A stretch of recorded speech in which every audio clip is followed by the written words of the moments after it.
देखिए दोस्तों, कबीरदास की ज्ञानवर्धक कथा के माध्यम से आप समझेंगे कि मनुष्य मरने के बाद कहाँ जाता है। तो बहुत समय पहले की बात है, एक साधु ने कबीरदास जी से प्रश्न किया कि महाराज आप ये बताइए, मनुष्य जब मर जाता है तो वह कहाँ जाता है? क्या जो आत्मा है अमर है, क्या है, इसके बारे में हमें बताओ। जैसे पुराने कपड़े फटने के बाद हम नया वस्त्र पहनते हैं, वैसे ही आत्मा एक शरीर छोड़ करके दूसरे में धारण करती है।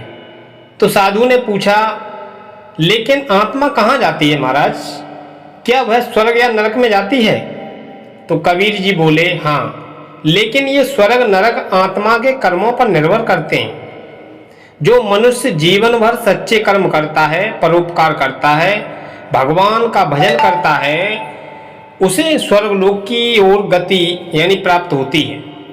और जो पाप करता है, दूसरों को कष्ट देता है, लोग मोह में डूबा रहता है, वह नरक के लिए दुख भोगता है।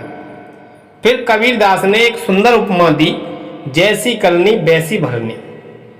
यहाँ का सब कुछ साथ चल पड़ा, नाम बिना सब माया है, अंत समय कुछ काम न पड़ा। एक बार एक धनी सेठ मर गया था। लोग कहते थे बहुत दानी था, मंदिर बनवाया, अनाज दान किया।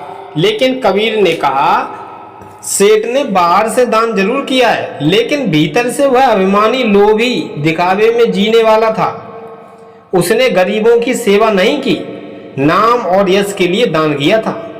इसीलिए उसका मन अशांत रहा और मरने के बाद उसकी आत्मा भटकती रही। दूसरी ओर एक निर्धन बढ़ई था, जो सच्चे मन से रोज हरि का नाम जपता था, कभी किसी का बुरा नहीं किया, सादा जीवन जीता था। उसकी मृत्यु हुई। कबीर ने कहा, उसकी आत्मा प्रभु के धाम में गई, क्योंकि उसने अंत समय तक भक्ति की, सच्चे भाव से हरि का नाम लिया। कबीर जी का कहना था, मरने के बाद आत्मा उसी दिशा में जाती है जिस दिशा में जीवन में मन लगाया जाए। अगर मन भगवान में लगाया है तो मुक्ति और शांति मिलती है।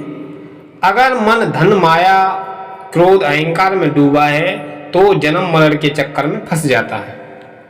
कबीरदास जी की ज्ञानवर्धक कथा से हमें यह सीख मिलती है कि जीवन के अंत में केवल सच्चा कर्म और हरि का नाम ही काम आता है। मनुष्य को जीवन रहते ही आत्मा की शुद्धि करनी चाहिए, क्योंकि मृत्यु के बाद शरीर नहीं, मन के संस्कार और कर्म ही आत्मा को दिशा देते हैं। जब अंत समय आए, सांसें छूटें, तन डोले, तब नाम सुमरन ही साथी है, बाकी सब माया वाले हैं। तो दोस्तों, यह कहानी आपके लिए कैसी लगी, आप अपनी कमेंट बॉक्स में राय जरूर दें। तब तक के लिए धन्यवाद। राधे राधे।